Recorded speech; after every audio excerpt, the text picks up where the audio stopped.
how my family's terrifying food ritual almost destroyed us all, and how I found the strength to break free. When I think back to my childhood, the thing that stands out most isn't a single memory, but the strange way we ate our meals every day. My father, Benjamin, who was a well-known lawyer in Albany back then, believed with every fiber of his being that families who used plates and forks were emotionally broken. To him, the only way a family could truly connect was by sharing food mouth to mouth, pre-chewed and passed along in a strict order based on birth rank. This ritual wasn't just a habit.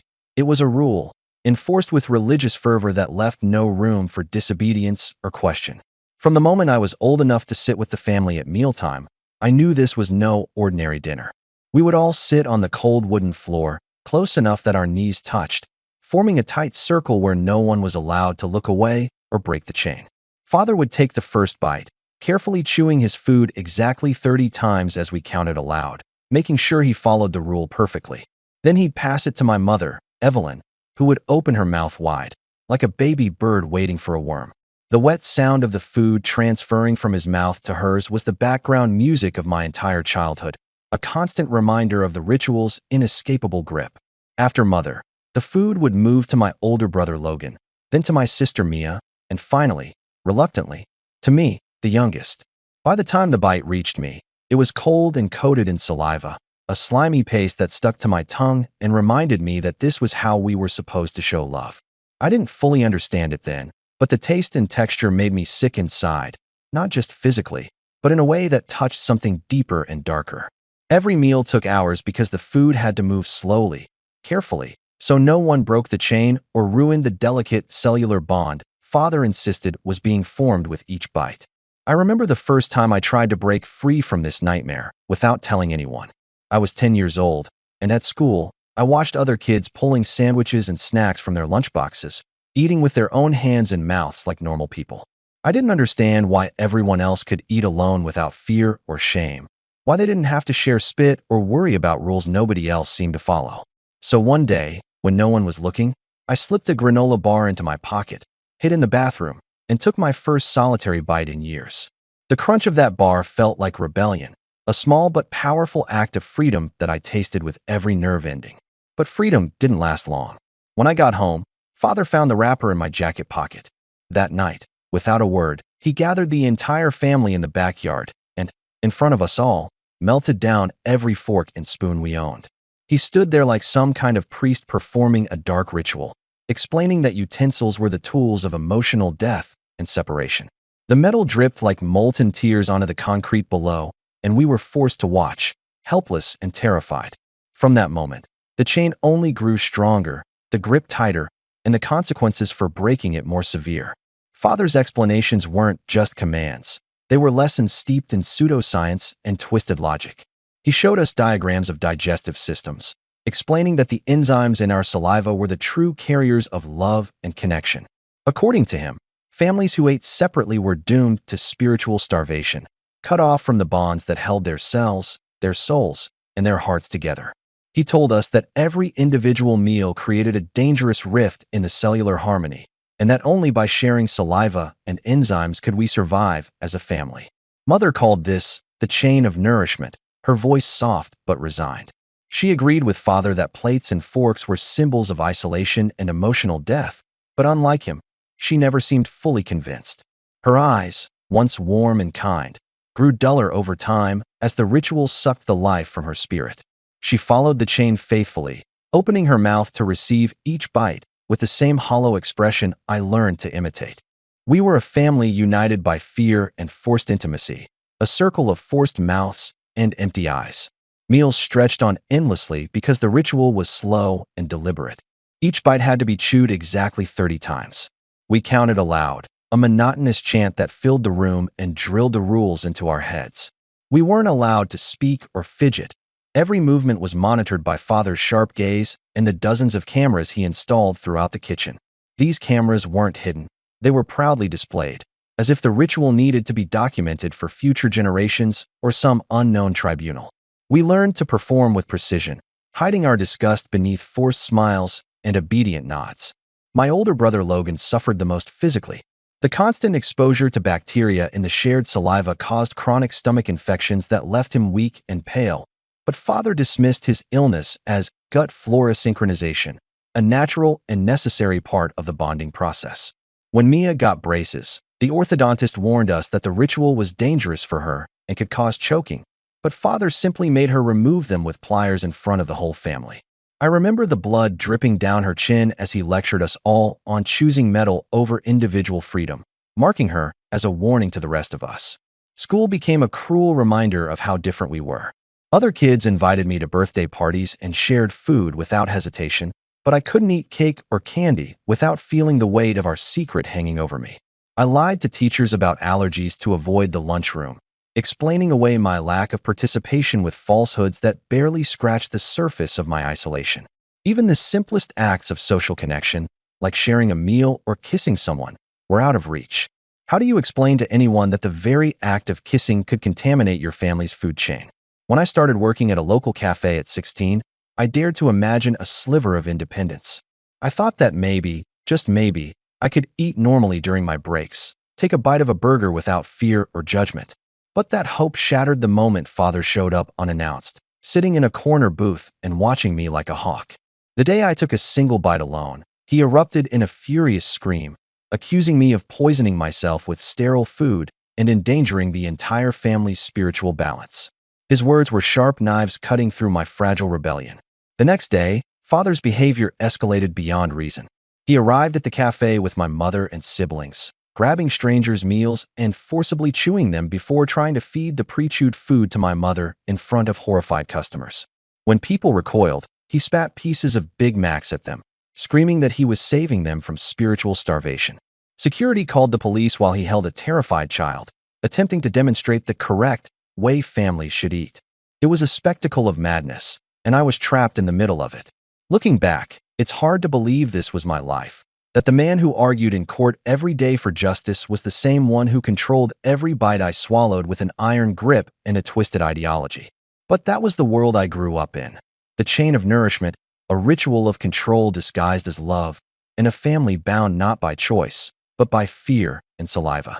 The world outside our house felt like a different planet, one where people ate without fear, laughed without restraint, and touched their food without consequence. At school, I tried to act normal, but the ritual at home haunted me every moment. Teachers grew concerned over my withdrawn behavior, my pale face, and constant exhaustion. Eventually, Child Protective Services got involved, asking questions that made my father's eyes narrow and his jaw clench like he was ready for battle. But he was no ordinary man when it came to defending his twisted beliefs. He wielded his law degree like a shield, ready to parry every accusation with forged medical documents and carefully crafted lies. Benjamin convinced everyone that our family suffered from a rare genetic disorder, one that supposedly required specialized feeding therapy to maintain cellular harmony. Those documents were elaborate forgeries, complete with official letterheads and fake doctor signatures, designed to fool anyone who might question the truth. When the social worker came to visit, father smiled warmly, reciting rehearsed lines about spiritual nourishment and family unity, while we, the children, sat silent and numb, trapped in a performance that stretched on for hours.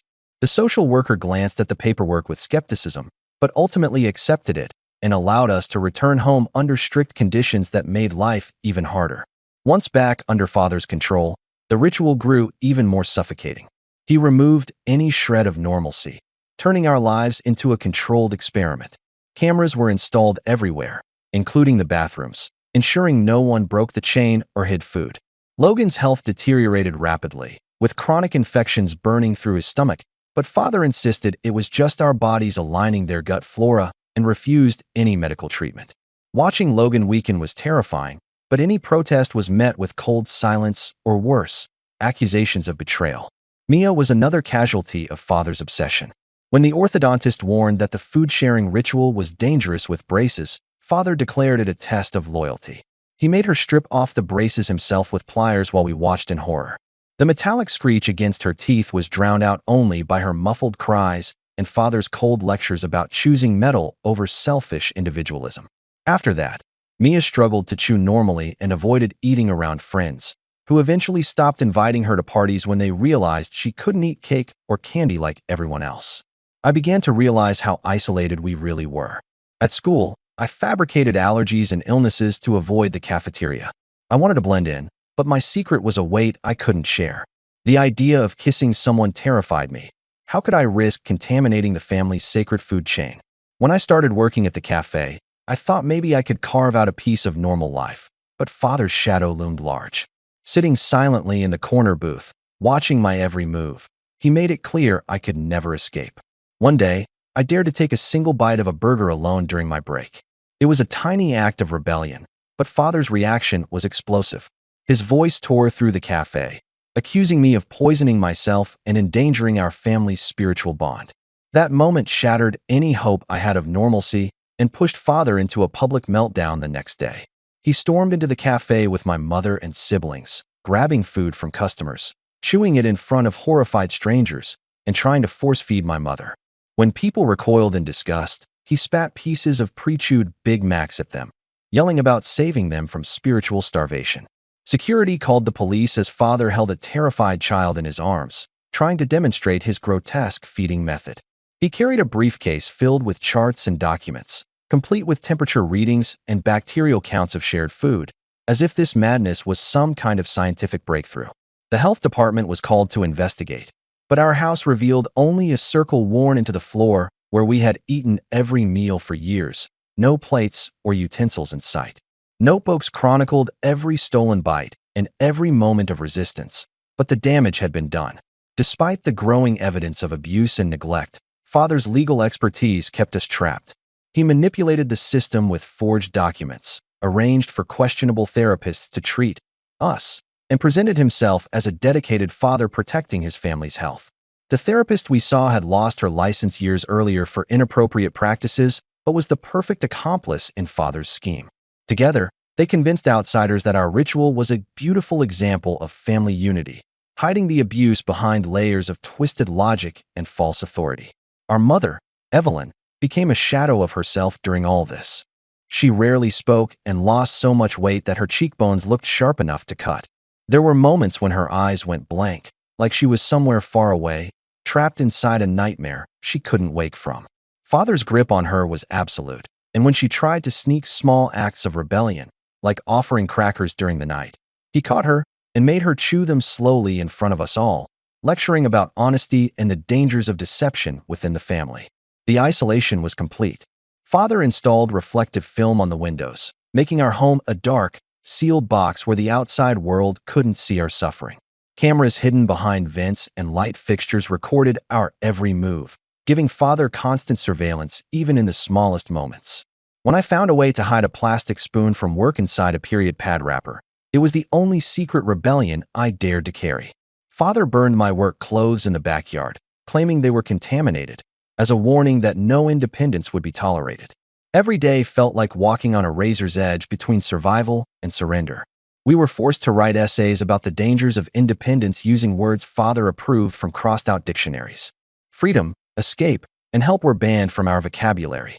Our writing was stilted, repetitive, a sad echo of the control Father exerted over every part of our lives. My sister's essay was 20 words repeated in different orders, a haunting symbol of the mental imprisonment we lived under. In the locked filing cabinet I found hidden in Father's study, I uncovered years of text messages between me and my siblings. Father had compiled screenshots of our plans to escape, our whispered doubts, and every moment of defiance. He analyzed our rebellion like a scientist studying an experiment, labeling any interaction with the outside world as contamination that required increased isolation. Every attempt at normal life was cataloged, studied, and crushed under the weight of his obsession. One night, during the feeding chain, my period started unexpectedly. Father noticed immediately and ordered me to remain still, reminding me that family bonding could never be interrupted by bodily functions. The ritual went on, the wet sounds of saliva mixing with my silent humiliation as I bled through my clothes onto the floor. The stain joined the worn circle on the floor, a permanent mark of Father's control. Even when Mother saw the blood and tried to intervene, Father's look stopped her cold. It was in these moments that I realized how deep the madness ran. My family wasn't just broken. We were prisoners in a twisted experiment designed to prove a point no one outside of Father's mind could understand. Every bite, every swallow, Every forced act of love was a thread in a web of control that held us captive. We were trapped, watched, and silenced, all in the name of an impossible ideal that left us starving, not just for food, but for freedom itself. As the months passed, the house grew darker, colder, and heavier with the weight of Father's obsession. The cameras multiplied, their blinking lights a constant reminder that nothing escaped his watchful eyes. Every meal became a battle of wills disguised as a ritual of love. The feeding chain was no longer just about bonding. It was about control, about breaking us down piece by piece until we were nothing more than extensions of his twisted vision. Father slept in the kitchen now, a thin blanket folded beside the refrigerator where he could guard against any attempts to eat alone in the dead of night. The sound of his breathing mingled with the wet, choking noises of the feeding circle, creating a symphony of despair. Logan's infections worsened with each passing day. His skin grew pale and translucent, veins visible beneath the surface like a roadmap of suffering. He tried to fight it, hiding his pain behind forced smiles, but we all knew he was slipping away. Father refused to take him to a real doctor, insisting that the herbal remedies he concocted from the garden would strengthen our bacterial unity. Watching Logan gag on the bitter, saliva-soaked herbs was like witnessing a slow unraveling of everything good in the world. The lines between healing and harm blurred as Father's delusions grew stronger, suffocating us all in their grip. Mia's braces had long been removed, but her teeth were cracked and jagged, a permanent reminder of Father's brutality. She stopped speaking much, communicating mostly through narrowed eyes and clenched fists. Every meal was an ordeal for her jaw, and she often avoided eating around others to hide the pain. Her friends faded away, unable to understand why she could never join birthday celebrations or share a simple slice of cake. The isolation wasn't just physical, it seeped into every corner of her life, leaving her alone in a world that no longer made sense. One night, the tension broke in a way none of us expected. Father lost control during dinner and exploded in fury over the smallest mistake, Mia accidentally dropping a bite of pre-chewed pasta. His voice was a terrifying roar, shaking the walls as he screamed about contamination and betrayal. He grabbed the nearest plate, which had been hidden away after the utensil burning, and shattered it on the floor, shards flying like glass rain. The sound was both a release and a threat, a violent punctuation in our endless nightmare. Afterward, the silence was deafening, broken only by the soft sobs of Mother, who had learned to carry her own pain in secret. School was no refuge for me anymore. My teachers noticed my fading grades, my trembling hands, and my refusal to eat lunch in the cafeteria. I lied to them about allergies and stomach problems, but the truth was far darker. I feared that anyone who knew the reality of my life would call the authorities and tear us apart again. The thought of being separated from my siblings, from what little family we had left, kept me silent and compliant. Still, every day I carried a spark of rebellion, hidden in the plastic spoon I smuggled from work and tucked away in the only place Father never searched, the wrapper of a period pad. One afternoon, Father's control snapped completely. He stormed into the cafe where I worked, flanked by Mother and my siblings, and began grabbing food from customers, chewing it openly and aggressively. He tried to force-feed Mother in front of strangers, his face twisted with desperation and rage. When patrons recoiled in horror, he spat pre-chewed pieces of Big Macs at them while yelling about saving them from spiritual starvation. The scene was surreal and horrifying, a spectacle that ended only when security called the police. Father clutched a terrified child in his arms, attempting to demonstrate the correct feeding technique as officers looked on, baffled and concerned. After that day, visits from the health department and social workers became more frequent, but Father's legal maneuvers grew more sophisticated. He presented forged medical records and orchestrated therapy sessions with a counselor who had lost her license years before but remained loyal to his cause. She praised our family's beautiful fusion, ignoring the obvious signs of abuse and neglect. Father paid her in cash, carefully counting bills from the family fund that included my wages from work. The therapist's presence was a shield, a false barrier against the outside world's attempts to see the truth. Mother faded further into herself during this time. She lost more weight, her hands trembled constantly, and her eyes carried a haunted emptiness. Once, she tried to sneak crackers to Mia and me during the night, but Father caught her and made her chew the crumbs slowly while lecturing us about honesty and the dangers of deception within the family. That moment marked a turning point. There was no longer any room for secret kindness or small acts of rebellion. Everything had to be visible, documented, and controlled. Father's obsession reached new heights when he forced us to write essays about the dangers of independence, using only words he approved. He crossed out entire sections of dictionaries, erasing words like freedom, escape, and help. Our writing became mechanical and repetitive, a reflection of the prison we lived in. My sister's essay was nothing more than 20 words rearranged endlessly, a silent scream of frustration and defeat. Every letter we wrote was a reminder that our voices were no longer our own.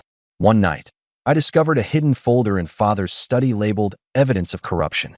Inside were screenshots of our private messages, plans for escape, and every moment we expressed doubt or fear. Father had documented everything, analyzing our resistance like a scientist studying an experiment gone wrong. His obsession with control was so complete that he considered even our thoughts a threat to his vision of family unity. During one feeding session, my period started unexpectedly. Father noticed immediately and ordered me to remain perfectly still, insisting that the chain must never be broken for any reason. I sat in growing discomfort as the feeding continued, the wet sounds of saliva mixing with my silent humiliation. By the end, I had bled through my clothes, the stain joining the worn circle on the floor that marked every meal we had shared. Mother tried to stand and help, but Father's cold glance stopped her, and I was forced to clean the mess while he lectured about how individual shame was another form of separation. Every day was a fight to survive the madness that had consumed our family. Father's rituals weren't about love. They were about control, fear, and the desperate need to prove something no one else understood.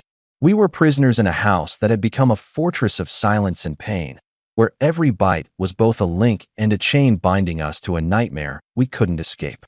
The moment things started to unravel came unexpectedly, as if the walls Father had built around us were finally beginning to crack under the weight of his own lies.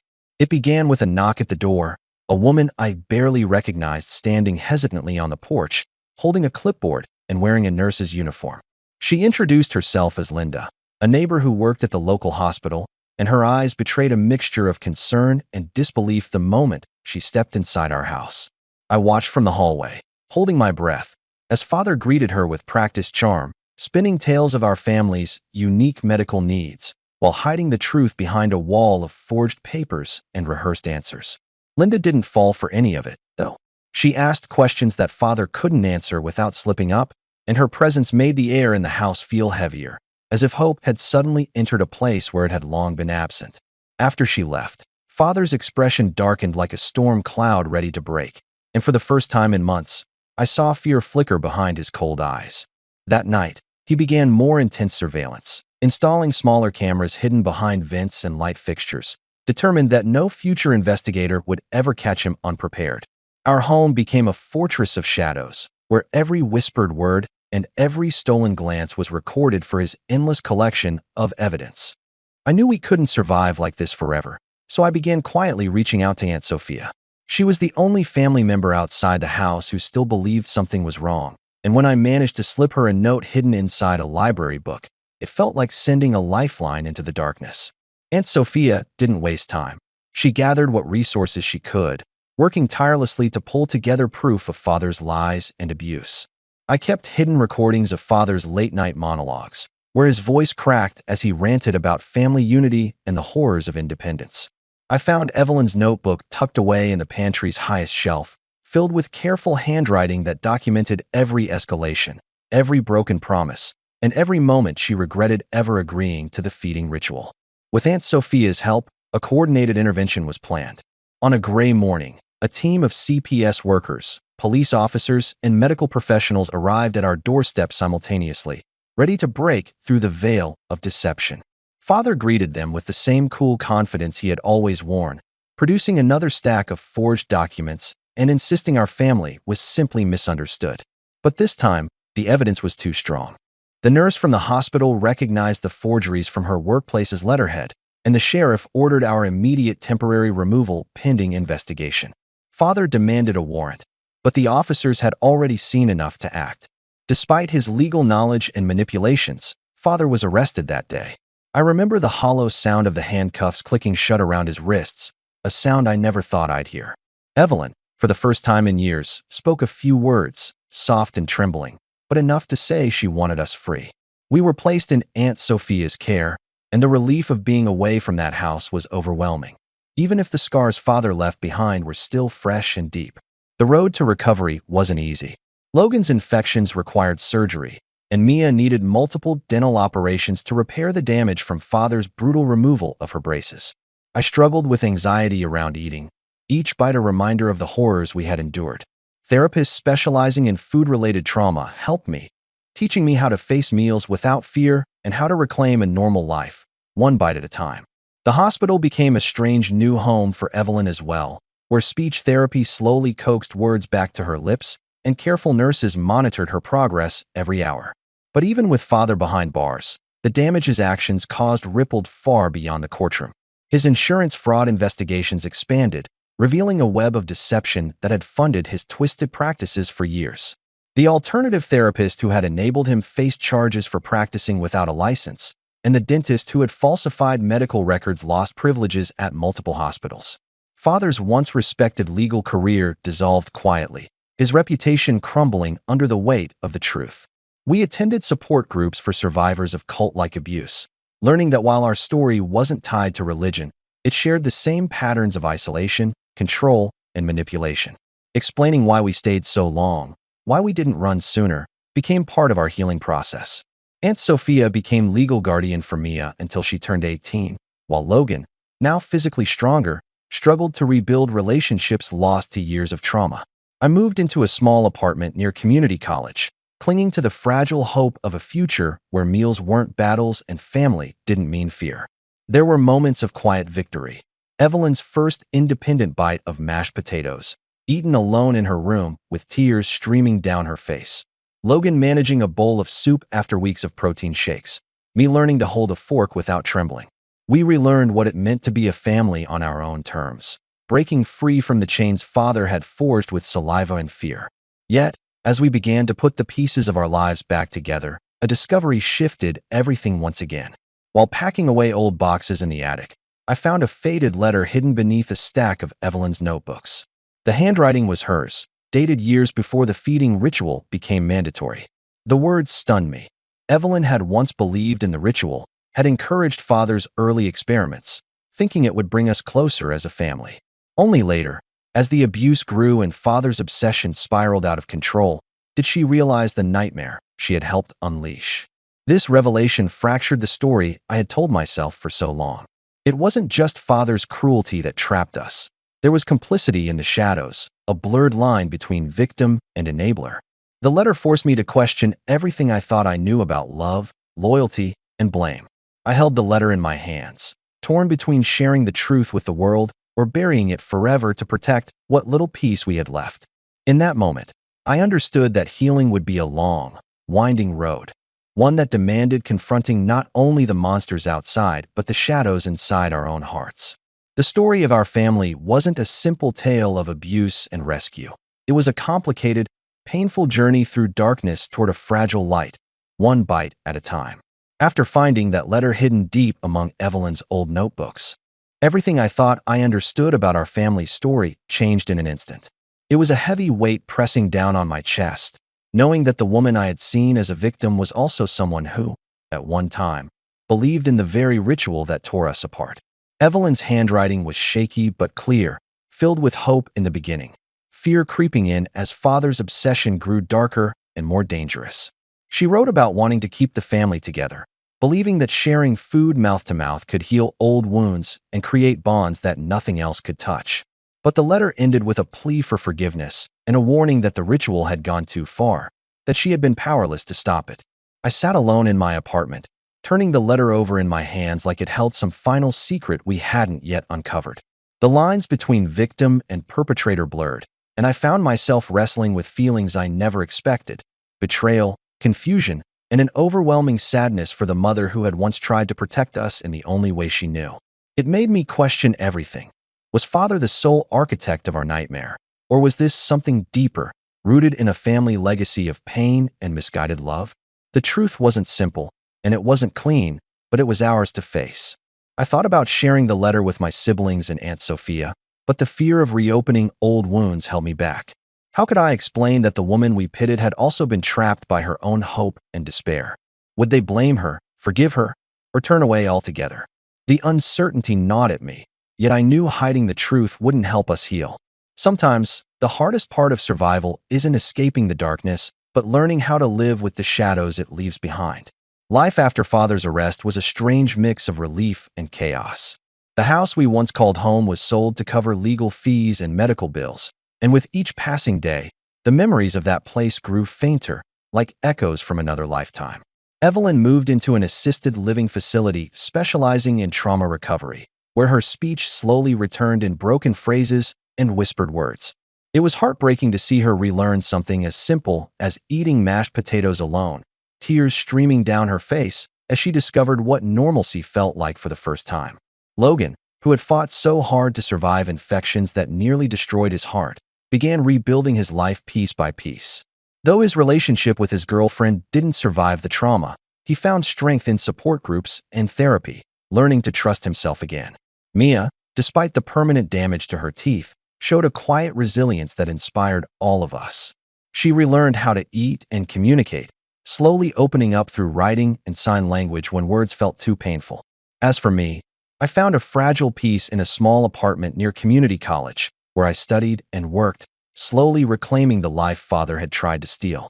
The smell of burgers still triggered panic attacks, and the sound of forks clinking on plates was foreign and frightening. But with the help of therapists who understood food-related trauma, I learned to face meals without fear, one bite at a time, holding onto the plastic spoon I had hidden for so long as a reminder of my strength. Despite the progress, the scars ran deep, and sometimes the past crept back in unexpected ways. Evelyn's letter reminded me that healing wasn't a straight path, but a winding journey filled with difficult truths and complicated forgiveness. Our family wasn't just broken by Father's cruelty. We were also shaped by the hope and desperation of a mother who believed she was doing the right thing, even as everything fell apart around us. The courtroom scenes, the investigations, and the media attention faded quickly, leaving us with quiet lives and private battles. Father's law license was suspended, and he remained in a psychiatric facility, his mind trapped in delusions that the feeding chain could still save his family, if only given the chance. The legal battles over custody and restitution dragged on, but they felt distant compared to the daily work of learning to trust, to love, and to live again. One evening, as I sat with my siblings around a small kitchen table at Aunt Sophia's house, the sound of forks on plates finally felt like music. We laughed quietly over shared stories, no saliva passing between us, just genuine connection. It wasn't perfect, and the memories of what we endured still haunted us, but it was real. We were learning to be a family again, on our own terms. Even now, I carry the weight of that letter with me, a reminder that healing means facing the full truth, no matter how painful. The past will always be part of who we are, but it doesn't have to define our future. For the first time, I believe we can write our own story, one bite at a time.